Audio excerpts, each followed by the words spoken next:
எல்லாரும் எப்படி இருக்கீங்க? இயேசு கிறிஸ்துவின் நாமத்தினால உங்களை வாழ்த்துகிறேன். அதாவது நியாயசாஸ்திரி ஒருவன் என்ன பண்ணுறான்னா, இயேசுப்பாவை குற்றப்படுத்தும்படியாக அவர்கிட்ட வந்து நியாயப்பிரமாணத்திலே மோசே கொடுத்தாருல 10 கட்டளைகள், அதில் நியாயப்பிரமாணத்தில் எது முக்கியமான பிரமாணம், எது முக்கியமான கட்டளை சொல்லுங்க அப்படின்னு சொல்லிட்டு கேட்குறாங்க. அப்போ கர்த்தராக இயேசு கிறிஸ்து அவனுக்கு வந்து சொல்கிறாரு, இயேசு அவனை நோக்கி, உன் தேவனாகிய கர்த்தரிடத்தில் உன் முழு இருதயத்தோடும் உன் முழு ஆத்மாவோடும் உன் முழு மனதோடும் அன்பு கூறுவாயாக என்று சொல்கிறாரு. சரிங்களா? ஏன்னா முழு பலத்தோடு முழு ஆத்மாவோடு முழு சிந்தையோடு அவரில் நம்ம அன்பு கூறணும். எதனாலனா, கர்த்தரே தேவன் என்று அறியுங்கள், நாம் அல்ல, அவரே நம்மை உண்டாக்கினார். சரிங்களா? நாம் அவர் ஜனங்களும் அவர் மேய்ச்சலின் ஆடுகளுமாக இருக்கோம். சரிங்களா? நல்ல மேய்ப்பன் என்ன பண்ணுவான்னா, தன் ஆடுகளுக்காக ஜீவனை கொடுப்பான். உலகத்தில் ஆடு மேய்க்கிறவங்கள பார்த்துருக்காங்க. எங்கள் வீட்டில் ஆடு மேய்ச்சிருக்காங்க, மாடு இருந்திருக்கு. சரிங்களா? அந்த மாடு ஆடு ஏதாச்சும் யார் வீட்டு கழனிலாச்சும் போய் இறங்கிடுச்சுன்னா அதுக்கு திட்டு விழறது அதனுடைய சொந்தக்காரருக்கு தான் விழும். சரிங்களா? அப்படி தான் நம்ம கர்த்தராகிய விசுவாசிக்கிற நாம எப்படி இருக்கிறோம் என்பது எல்லாவற்றிலையும் எடுத்துக்காட்டாக இருக்கணும். சரிங்களா? நம்ம சிறு தவறு செய்யணும், இவங்கெல்லாம் கர்த்தருடைய பிள்ளைங்களாம் அப்படின்னு சொல்லிட்டு 19 சொல்லிடுவாங்க. சரிங்களா?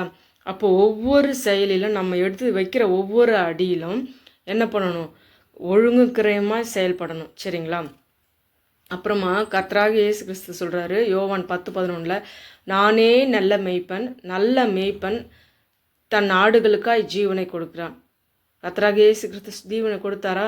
தன்னுடைய ஜீவனை கொடுத்து கடைசி சொட்டு ரத்தமும் சிந்தி நம்மை மீட்டெடுத்தார். நம்மளுடைய பாவங்களுக்காக, நம்முடைய ரோகங்களுக்காக, நம்ம செஞ்ச அநியாய அக்கிரமத்துக்காக அவர் மீட்கும் பொருளாக அவர் வந்தார். சரியா? பாவம் அறியாத ஆட்டுக்குட்டியாக இருந்த தேவனானவர். சரிங்களா? அடுத்தது, நானே வாசல், என் வழியாய் ஒருவன் உட்பிரவேசித்தால் அவன் ரட்சிக்கப்படுவான், அவன் உள்ளும் புறமும் சென்று மேய்ச்சலை கண்டடைவான். ஏன்னா ஒரு நல்ல மேய்ப்பர் நம்மளுக்கு மேய்ச்சலை உள்ளும் புறமும் கண்டடைவோமா. இப்போ சங்கீதத்தில் பார்க்குறோம், நம்ம கர்த்தர் என் மேய்ப்பராக இருக்கிற, நான் தாழ்ச்சி அடையேன். நம்மளை ஒரு நாளும் தாழ்ச்சி அடைய விடாமல் பண்ணுகிற தேவனை தான் நம்ம கொண்டு இருக்கோம்.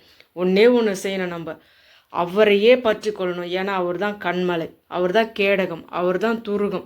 ஒரு நாளும் நம்ம அசைக்கப்பட மாட்டோம். அவரை துதிப்பதே நம் முழு இருதயத்தோடு முழு ஆத்மாவோடு, இங்கே கொஞ்சம் அங்கே கொஞ்சம் இல்லை, நம்ம முழு பலத்தோடு அவரையே பற்றி கொண்டு இருக்கும்பொழுது ஒரு நாளும் நம்ம வெட்கப்பட்டு போக மாட்டோம்.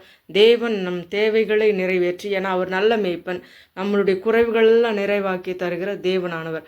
அவரையே நம்ம கொண்டிருப்பதனால் அவரையே பற்றி கொள்வோம். அவரே நல்லவர். ஆமேன், ஆமேன். God bless you all.